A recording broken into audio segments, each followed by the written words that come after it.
Hello నమస్తే. నేను మీ లక్ష్మీ చౌదరిని. వెల్కమ్ టు మిస్టీ మధురములు తెలుగు ఆడియో స్టోరీస్ ఛానల్ని సపోర్ట్ చేస్తున్న మీ అందరికీ థ్యాంక్ యూ సో మచ్ యార్. మనసా స్మరామి 24తో మీ ముందుకు వచ్చేసాను.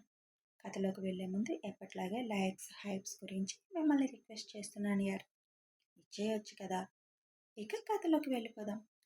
అభి, మా ఇవాళ నేను ముంబై వెళ్తున్నాను. వీలైతే ఈవినింగ్ వచ్చేస్తాను, లేదంటే రేపు మార్నింగ్ వస్తాను అని అంటాడు టిఫిన్ చేస్తూ. అలాగే అభి, అయినా ఇప్పుడెందుకు ముంబై అని అడుగుతారు సుచిత్ర. ఎస్కే ఇండస్ట్రీస్ ఉంది కదా, దాని ఫౌండర్ ఒక 10 రోజుల క్రితం చనిపోయారు కదా. అతని పిల్లలు ఇంకా చిన్నవాళ్ళు, పైగా మిగిలిన బోర్డు మెంబర్స్ ఎవరికి దాన్ని టేక్ ఓవర్ చేసే ధైర్యం లేదు. ఆ ఫౌండర్స్ షేర్స్ ఎవరికైనా ఇచ్చేయాలి అని చూస్తున్నారు. అందులో ఒకరు నాకు తెలిసిన వాళ్ళు. మనల్ని అడిగారు అది తీసుకోమని. అందుకే అభిని పంపిస్తున్నా. అన్నీ బాగుంటే మనం తీసుకోవచ్చు అని చెబుతారు హర్ష. ఇప్పటికీ ఉన్నవి సరిపోలేదా, మళ్ళీ ఇంకోటి తీసుకోవడం అవసరమా అని అంటారు సుచిత్ర.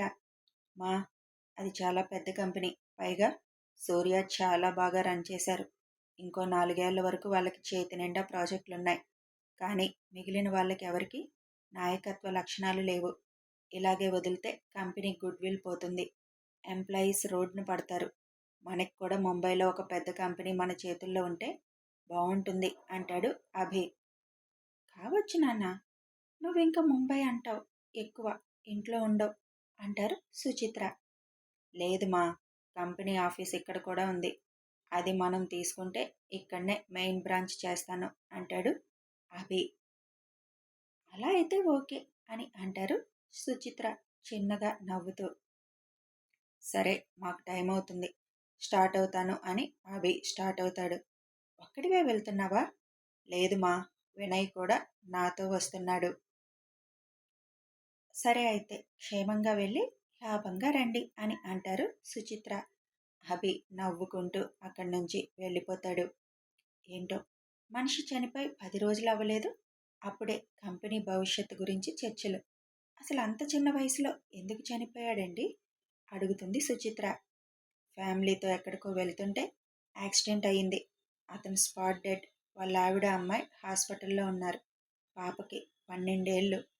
అయ్యో, ఈ యాక్సిడెంట్ల వల్ల జీవితాలు తలక్రిందులవుతున్నాయి అని సుచిత్ర బాధపడతారు. మనం ఎంత జాగ్రత్తగా వెళ్ళినా మన వెనక ముందు వచ్చేవాళ్ళు కూడా కరెక్ట్గా ఉండాలి. లేకపోతే మన తప్పు లేకపోయినా ఫలితాలు ఇలాగే ఉంటాయి అని హర్ష అంటారు. హర్ష ఏదో ఆలోచిస్తూ ఉంటే, ఏంటండి అంత ఆలోచిస్తున్నారు అడుగుతారు సుచిత్ర. ఏం లేదు సుచిత్ర, అభికి డ్రగ్ అటాక్ జరిగినప్పుడు ఆ అమ్మాయి లేకపోతే అభి పరిస్థితి ఏంటి అసలు? వాడికి ఏదన్నా అయి ఉంటే మన పరిస్థితి ఏంటి? ఏమండి, ఇప్పుడు అలాంటి మాటలు ఎందుకు అంటారు కంగారుగా సుచిత్ర. లేదు సుచిత్ర, ఆలోచించాలి. అప్పుడే మనకు తెలుస్తుంది. ఏ డబ్బు ఆ క్షణం వాడి ప్రాణాలు కాపాడలేదు. ఒక ఆడపిల్ల త్యాగం ఈరోజు మనం ప్రశాంతంగా ఉండేలా చేసింది. మన అభి మన ముందు క్షేమంగా ఉండేలా చేసింది. అందుకే ఎంత ఆలస్యమైనా ఆ అమ్మాయి దొరికే వరకు నువ్వు కానీ అమ్మ కానీ అభికి పెళ్ళి అనే మాట ఎత్తకండి. మేమెందుకంటాము? మీరు ఆడవాళ్ళు కొద్ది రోజులు చూసి ఇంక దొరకలేదు కదా, ఇంకెన్నాళ్ళు చూస్తాం అని ఆలోచిస్తారు. అందుకే ముందుగానే చెబుతున్నాను. లేదండి, ఈ విషయంలో సిద్ధాంతి గారు కూడా చెప్పారు. అభి జీవితంలో ఉండేది ఆ అమ్మాయే అని అంటారు సుచిత్ర. సిద్ధాంతులు మాటలు కాదు, అభి మాట కూడా అదే ఉంటే ఆ అమ్మాయి ఉంటుంది తన లైఫ్లో, లేదంటే ఇంకెవరు ఉండరు. అది గుర్తుపెట్టుకోండి. మేమేమి అడగంలే కానీ నువ్వు ఆ అమ్మాయిని వెతికే పని చూడు, అప్పుడే నెల అయిపోతుంది అని ధను గారు అంటారు. అందరం అదే పని మీద ఉన్నాం. అసలేం తెలియకుండా వెతకడం అంత సులభం కాదు కదా అమ్మా అంటారు హర్ష గారు. అవని తను చేరవలసిన గమ్యం చేరుకుంది. పెద్ద పెద్ద అక్షరాలతో ఎస్కే ఇండస్ట్రీస్ అని బోర్డు ఉంటుంది. ఈ కంపెనీకి అబీసర్ కంపెనీకి ఏమీ సంబంధం లేదు. ఇక్కడ ఆయన కనిపించే అవకాశం లేదు అని ఊపిరి పీల్చుకుంటూ లోపలికి అడుగు పెడుతుంది అవని. మేనేజర్ని కలిసి తన రిపోర్టింగ్ లెటర్ చూపిస్తుంది. అన్ని ఫార్మాలిటీస్ పూర్తి చేసి తన సీట్ చూపిస్తే వెళ్ళి కూర్చుంటుంది అవని. హాయ్, ఐఎమ్ లావణ్య అని పక్క సీట్ అమ్మాయి పరిచయం చేసుకుంటుంది అవనిని. హాయ్ అవని అని చిన్న స్మైల్తో చెబుతుంది అవని. నీకొక విషయం తెలుసా? మన చైర్మన్ సార్ 10 రోజుల క్రితం యాక్సిడెంట్లో చనిపోయారు. ఇప్పుడు ఈ కంపెనీకి మళ్ళీ ఎవరు చైర్మన్ అవుతారు? సూర్య సార్ అయితే చాలా మంచివాళ్ళు. నెక్స్ట్ వచ్చేవాళ్ళు ఎలా ఉంటారో అని అంటుంది లావణ్య. అయ్యో అలాగా అని కాసేపు మౌనంగా ఉండిపోతుంది అవని. హే, ఎందుకు డల్ అయ్యో? మన ఉద్యోగాలకి ఢోకా లేదు. ఎందుకంటే చాలా వర్క్ ఉంది. కాకపోతే సూర్య సార్ ఎంప్లాయీస్కి చాలా ఫెసిలిటీస్ ఇచ్చారు. వచ్చిన వాళ్ళందరూ అలా ఇవ్వాలి అని లేదు కదా, అందుకే అన్నాను అని అంటుంది లావణ్య. నో నో, నేను జాబ్ గురించి అనలేదు. ఇది కాకపోతే ఇంకో జాబ్ మనకు దొరుకుతుంది. ఒక నాయకుడు చనిపోతే చాలా కష్టం కదా. ఇంత పెద్ద సంస్థ నడిపే ఆయన చనిపోతే డెఫినెట్గా ఆ ఎఫెక్ట్ కంపెనీపై పడుతుంది అని అంటుంది అవని. అవును, మిగిలిన వాళ్ళల్లో ఎవరికీ కంపెనీ నడిపే అంత సత్తా లేదంట. ఎవరికైనా బయట వాళ్ళకి ఇచ్చేయాలని చూస్తున్నారు అని టాక్ నడుస్తుంది. ఓ, వచ్చేవాళ్ళు ఎలాంటి వాళ్ళు వస్తారో అని అనుకుంటూ తన వర్క్ స్టార్ట్ చేస్తుంది అవని. ఉదయం 11 గంటలకి ముంబై ఎస్కే ఇండస్ట్రీస్లో అభి ఉంటాడు. అక్కడ మొత్తం పేపర్స్, కంపెనీకి సంబంధించిన డాక్యుమెంట్స్ అన్నీ చెక్ చేస్తున్నాడు అభి.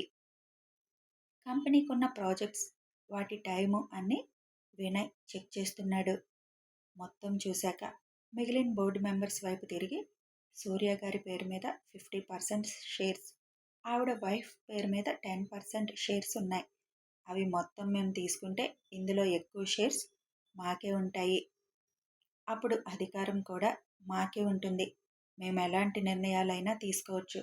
అందుకు మీ అందరికీ సమ్మతమేనా అని అడుగుతాడు అభి. ఇలాంటి వాళ్ళు తీసుకొని నడిపిస్తామంటే కళ్ళు మూసుకొని ఇచ్చేస్తాం బాబు. సూర్య భావమరిది చాలా డేంజర్ బాబు. అతని చేతికి ఇది వెళ్తే సూర్య కళ నాశనం అయిపోతుంది. అందుకే మేము ఇలాంటి డెసిషన్ తీసుకున్నాము. అసలు సూర్య యాక్సిడెంట్ కూడా అతనే చేయించాడు అని మా అనుమానం. ప్రస్తుతం అతను అవుట్ ఆఫ్ కంట్రీలో ఉన్నాడు. అతను వచ్చే టైంకి పని అయిపోవాలి అని మేము తొందరపడుతున్నాము అని చెబుతారు బోర్డు మెంబర్స్. మరి సూర్య వైఫ్ నిర్ణయం ఏంటి? అప్పుడే అక్కడికి సూర్య వైఫ్ వస్తుంది. కొంచెం ఇంకా గాయాలు ఉన్న ఆవిడ వచ్చింది. ఆవిడ్ని చూసి అభిరామ్ నమస్కారం చేస్తాడు. మా తమ్ముడు వచ్చేలోపే ఇదంతా అయిపోవాలి అభిగారు. వాడు వచ్చేలోపే ఇక్కడి నుంచి వెళ్ళిపోవాలి మేము అని అనుకుంటున్నాను. వాడు రాక్షసుడు. ఆస్తి కోసం నన్ను కూడా చంపినా చంపుతాడు అంటుంది ఆవిడ. పోలీస్ కంప్లైంట్ మీరెందుకు ఇవ్వలేదు అడుగుతాడు అభి. ఇచ్చినా వేస్ట్ బాబు. వాడు మాఫియాతో లింకులు పెట్టుకున్నాడు. సూర్యకి అది తెలిసే వాడిని ఇక్కడి నుంచి పంపించేశాడు. కానీ వాడిలా మమ్మల్ని చంపాలి అని చూశాడు అని ఆవిడ బాధపడతారు. అభి హర్షతో ఫోన్లో మొత్తం మాట్లాడతాడు.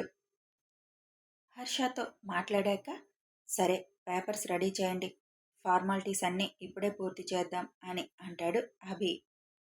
అందరూ సంతోషంగా సరే బాబు అంటూ ఆ పనిలో పడతారు. వినయ్ ఆలోచనలో పడడం చూసి ఏంటి వినయ్ ఆలోచిస్తున్నావు అని అడుగుతాడు అభి. వాడు చాలా డేంజర్లా ఉంది. ఇప్పుడు ఇక్కడ జరుగుతుంది అంతా వాడికి తెలిసే ఉంటుంది కదా. ఈ ఆఫీస్లో ఎవరో వాడికి సంబంధించిన వాడు ఉండే ఉంటాడు కదా అని అడుగుతాడు వినయ్. హా వినయ్, వాడు కన్ను వేసే ఉంటాడు. అందుకే నేను ప్రాజెక్ట్ విషయంగా వచ్చాను అనే చెప్పమన్నాను అందరికీ. అంటే నీకు ముందే తెలుసా వాడి గురించి అని ఆశ్చర్యంగా అడుగుతాడు వినయ్. లేదు వినయ్, ముందు తెలీదు. కానీ సూర్య డెత్ ఎందుకో నాకు డౌట్గానే ఉంది. అందుకే మొత్తం పని అయ్యే వరకు ఎవరికీ తెలియకూడదు అని చెప్పాను. నీ ముందు జాగ్రత్తకి హ్యాట్స్ ఆఫ్ బాబు అని వంగి సలాం చేస్తాడు వినయ్. చాలు, ఎక్కువయ్యింది. కానీ వాడిలా ప్రాణాలు తీసుకోడా? బయట తిరగడం ఏంటవి? సాక్ష్యాలు లేకుండా ఎవరం ఏం చేయలేమని తెలుసు కదా. హ్మ్. సొంత అక్క జీవితాన్నే నాశనం చేసిన వాడిని అలా వదిలేయడం కరెక్ట్ కాదు అభి. వాడు మన జోలి వస్తాడు. ఖచ్చితంగా వస్తాడు. ఇంత పెద్ద కంపెనీ వాడి చెయ్యి దాటి వెళ్ళిపోయి వాడి ఆశలు అన్నీ ఆవిరయ్యాయి అని తెలిస్తే ఊరుకుంటాడా? అంటే వాడు మనల్ని టార్గెట్ చేస్తాడా? హ్మ్. డౌటా? అడుగుతాడు అభి. అయితే వాడికి మూడిందనే అర్థం. అభిరాముని టచ్ చేస్తే వాడి చరిత్ర అంతటితో ముగుస్తుంది అని వాడికి అర్థమయ్యేలోపే వాడు ఎక్కడో ఉంటాడు అని వినయ్ నవ్వుతాడు. సూర్యను చంపినవాడు తప్పకుండా మూల్యం చెల్లించాలి వినయ్ అంటాడు అభి. అప్పుడే అక్కడికి వచ్చిన సూర్య వైఫ్ ఆ మాట విని తమ్ముడు అని అభిని పిలుస్తుంది. అభి వెనక్కి తిరగగానే ఇదంతా సూర్య కళ. చాలా కష్టపడ్డారు దీనికోసం. ఎప్పుడు అందరి మంచి కోసమే ఆలోచించారు. కానీ నా తమ్ముడే యముడిలా మారతాడు అనుకోలేదు. ఇప్పటి నుంచి దీని బాధ్యత మీదే. నిజంగానే సూర్య చావుకి న్యాయం జరిగేలా చూస్తారా అని ఆశగా అడుగుతుంది. తప్పకుండా చేస్తాను అంటాడు అభి. మీరు జాగ్రత్తగా ఉండండి. వాడు చాలా ప్రమాదకారి. అలాగే, నేను జాగ్రత్తగా ఉంటాను. అభి అలా చూడడానికి సాఫ్ట్ కనిపిస్తాడు కానీ వాడితో పెట్టుకుంటే అవతలి వాడి పని అయిపోయినట్టే. సైలెంట్గా వాడికి చెక్ పెట్టేస్తాడు అని వినయ్ చెబుతాడు. మీరు ఎక్కడికి వెళ్ళిపోతారు అడుగుతాడు అభి. అమెరికాలో నా ఫ్రెండ్ ఉంది. తను అక్కడికి వచ్చేయమంది. అందుకే నిన్నే సూర్యకి చేయాల్సినవన్నీ చేసేశాను. ఇవాళ నైట్కి ఫ్లైట్ ఉంది. దానికి పాపని తీసుకొని వెళ్ళిపోతున్నాను. మరి సూర్య పేరెంట్స్? ఎవరూ లేరు. సూర్య చిన్నప్పుడే చనిపోయారు. ఓ, సారీ అంటాడు అభి. పర్లేదు, మీరేమి అనుకోనంటే నైట్ మేము వెళ్ళేదాకా మాతో ఉంటారా? ఎవరిని నమ్మే పరిస్థితిలో లేను. నా కూతుర్ని క్షేమంగా తీసుకువెళ్ళాలి అంటుంది. ఆవిడ మాటకి చాలా బాధ అనిపించింది. తప్పకుండా సిస్, మిమ్మల్ని నేను దగ్గరుండి పంపిస్తాను. అలాగే మీకెప్పుడు ఏ అవసరమైనా నాకు కాల్ చేయండి. ఈ కంపెనీ సూర్యదే అనుకోండి.